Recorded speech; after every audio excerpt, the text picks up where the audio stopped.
Yeah, I'm here with Anya, CJ, John, and Everardo. We're group number 2, and we'll be talking about the Honda Motor Company in our presentation today.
Here's just a quick overview of the divisions we decided to focus on in their internal and external analyses.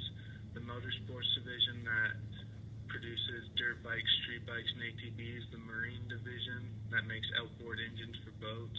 The Jet division, which makes small airplanes and private jets.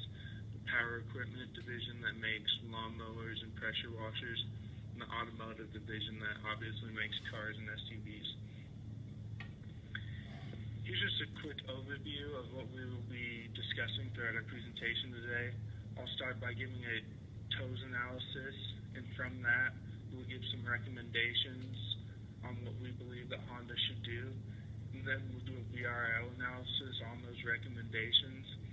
After that, we'll narrow those recommendations down to 1. And after that, we will tell you why we chose that one recommendation and conclude our presentation. Here's our TOES analysis. I'll start by going over the threats.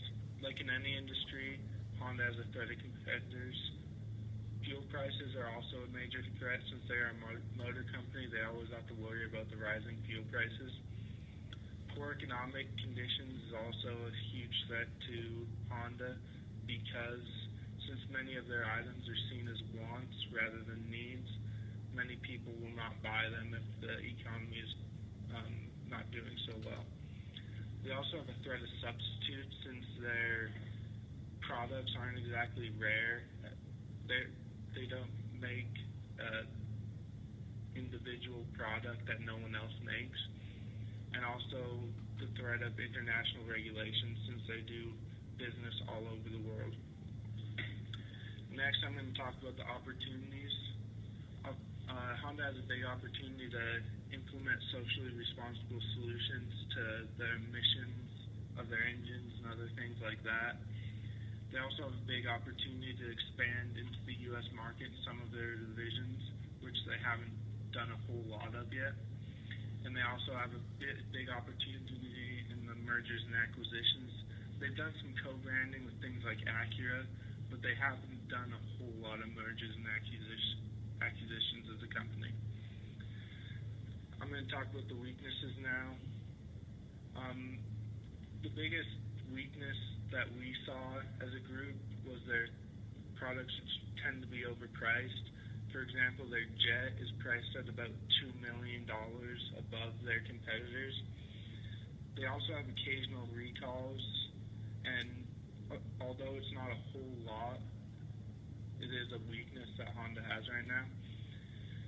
Another weakness is their small U.S. market, and like I talked about in the opportunities, they haven't exactly expanded into the U.S. in some of their divisions. They also have a limited luxury brand. The only thing they really do for luxury is their Acura division, but other than that, not a whole lot of luxury branding. Honda has many strengths, though, and their biggest, we thought as a group, is their strength of reputation.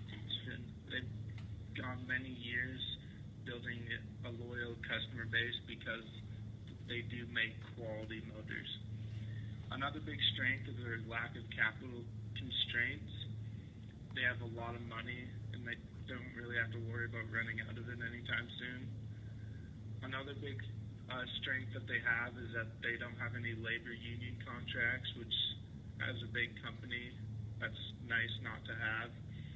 Also, they've been growing in sales, although the market is declining, which is another huge strength that's very hard to do.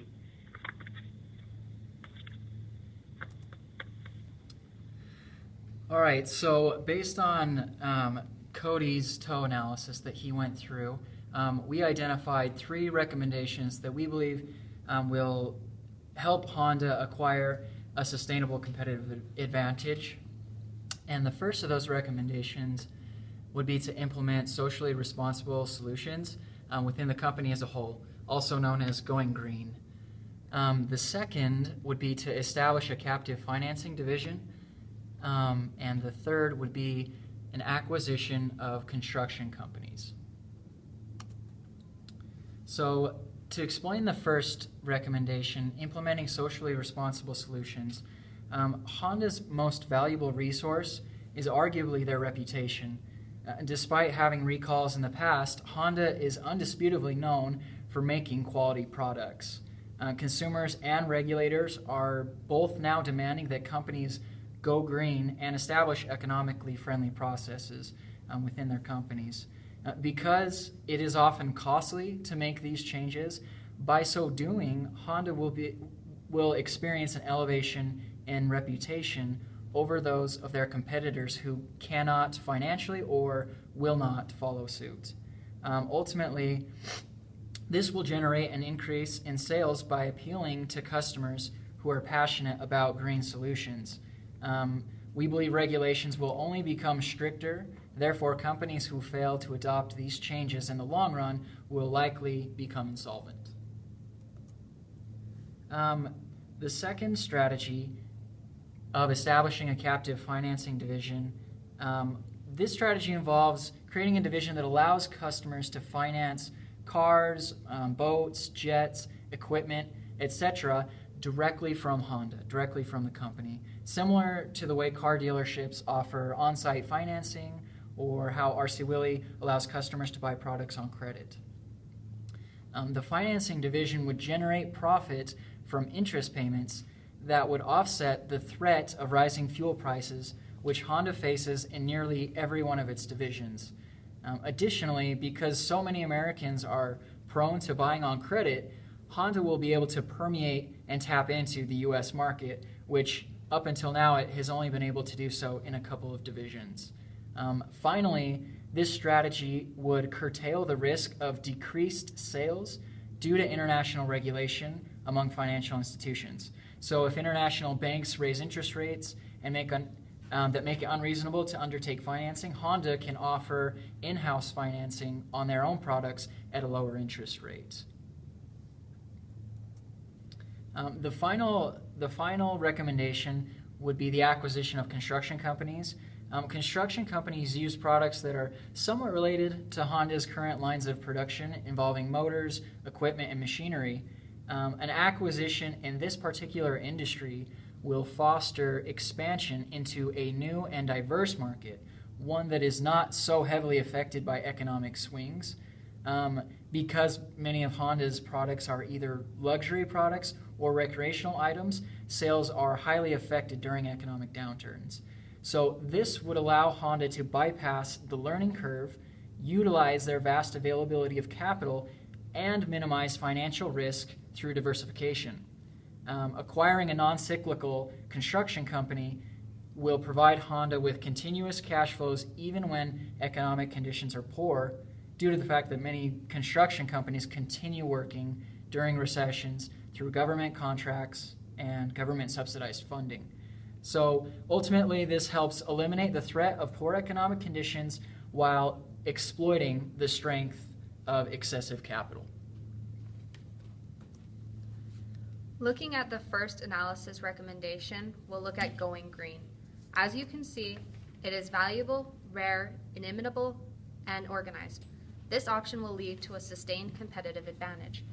It is valuable in the fact that everybody is wanting green products now.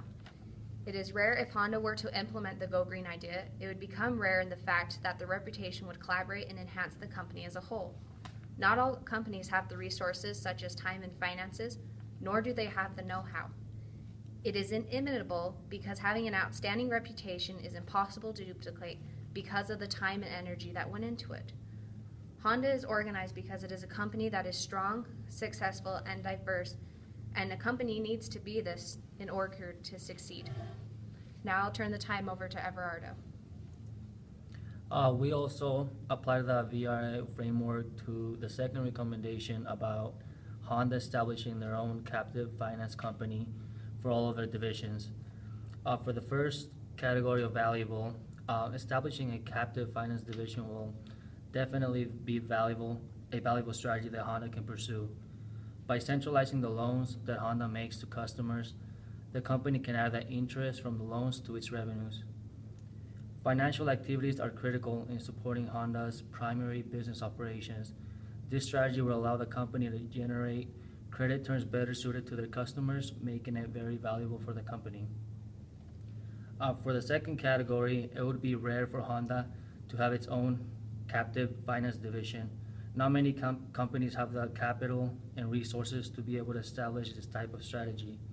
Honda definitely has the funds to be able to accomplish this, which makes it a rare resource to have.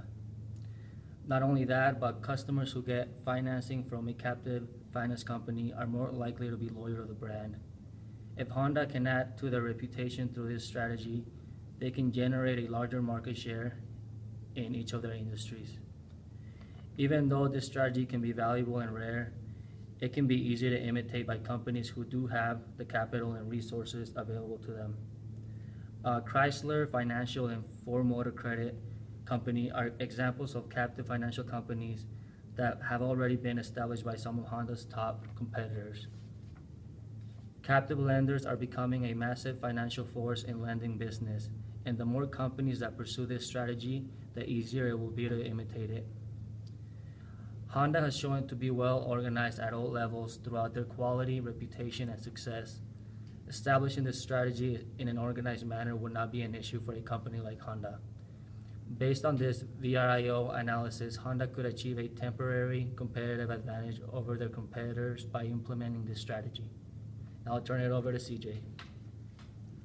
Okay, so the last recommendation that we will be making is the acquisition of construction companies.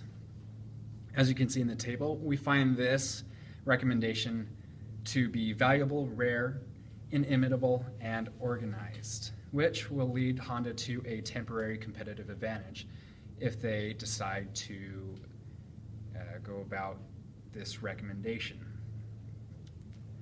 First, we find it valuable because not many of their customers, they're not reaching as many customers as they can if they expanded into this industry. It would be both a product and a market extension, so they'd reach new customers, but as doing so, they would also reach a new market. It is rare because not many of their competitors, if any, have expanded into this area. And at the same time, it is an area that is not as difficult for Honda to expand into because they already produce a lot of the components that would go into such equipment like engines and parts. While it is rare, it is inimitable because soon after Honda would expand into this area, if they're successful, competitors are likely to follow and try to also be successful in the industry. And Honda has a lot of experience in their current divisions that can be applied to this new division, in addition to gaining new knowledge and experience that would be needed in this industry.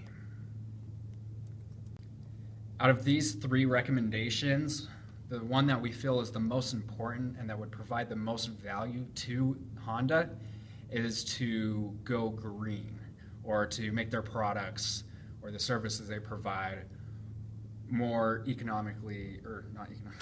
environmentally friendly. So by going green, they can have solutions that are related to their business, whereas whether it's the products they provide, cars or jets or lawnmowers, and to reduce their carbon footprint within these products, or it can not be as related to their business, whether it's the paper they use for deals or contracts, or just in the daily business that they go through. If they decrease the amount of paper, as you can see in the figure on your screen, saving a ton of paper will save 17 trees, 380 gallons of oil, 4,000 kilowatts of energy, and 7,000 gallons of water. And this is a decent or sizable amount of resources that Honda could save just by reducing the amount of paper that they use in everyday business. So our recommendation for Honda, as you can see, they've started to step in and they have a short-term plan set up, but our recommendation is to have a long-term plan in the next 10 or 20 years that will further reduce their carbon footprint and make their products more efficient. So by doing so, this will provide value for the company and the shareholders, and in the end, it'll provide value for their customers. So why do we think that this is the most valuable recommendation for Honda? Well, first of all, as society progresses and countries become more technologically advanced, people are going to demand more products that are environmentally friendly and are more energy independent. And as we can already see just in today's world, some of the presidential candidates are already proposing policies that would decrease fracking or make it so companies have to uphold a certain amount of, make sure that their products are only reduce or only emit a certain amount of carbon. And as well, Honda can begin by, at the beginning it'll cost a decent amount of capital, or they'll have to provide a decent amount of investment, but in the long run it'll provide value for the company and their customers. So to conclude, some of Honda's divisions are currently experiencing a mature market level, but Honda has many strengths at their disposal and many opportunities in front of them that can be exploited. So if they use these strengths efficiently, they can take advantage of the Go Green movement. So by leveraging their reputation for quality products and combine it with the Go Green movement, they can realize a sustained competitive advantage for years to come.